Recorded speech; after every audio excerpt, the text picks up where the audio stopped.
I get used to getting these texts now, fuck you, Michael, I'm gonna fucking kill you, whatever the shit, okay, Sunny's the nicest guy in the world, but then again, you don't want to piss him off.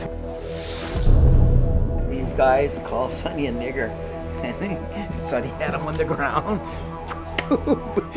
Dude, people are emotional about their lives. Yeah. So when you're doing documentaries, you're doing things about people's lives. And fortunately, I got into doing drugs. I did a lot of cocaine.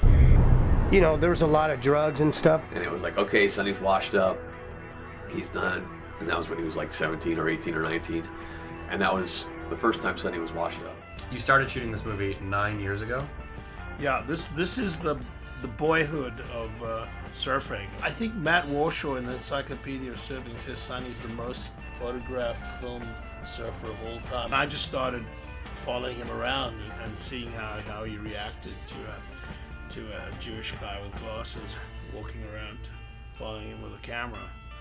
He didn't always react that well, let me tell you. There were some jarring moments. I think he had a very tough life. Coming from where he did in Y&I on the west side I talk about having the deck stacked against you. I mean, you couldn't have it more stacked against you.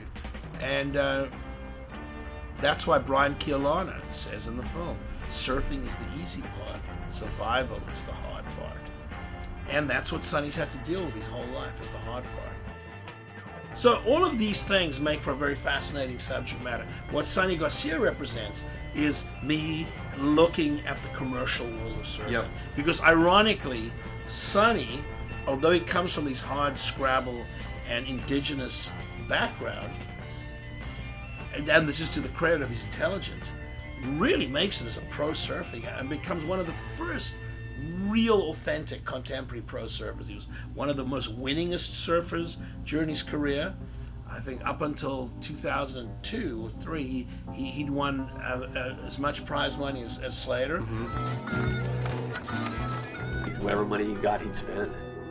I just remember going to a meeting with my lawyer and my CPA, and told me at this lunch meeting that I needed to find a criminal tax attorney, and that's all they could say. And they both got up and left.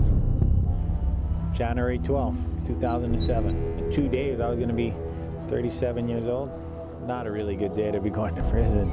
This is really a sports film. Okay. A real sports film.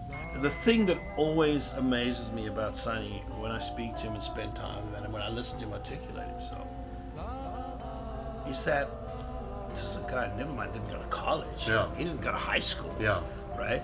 He's extremely well spoken. A lot of people will look at my life and judge my life and say all this thing, but they never lived in my fucking shoes.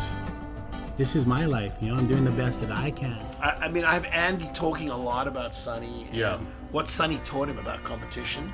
And one of the most poignant moments of the interview with Andy talks about what he intends to do after he stops competitive surfing. And it's really poignant because the next cut is to Sunny. I was right there.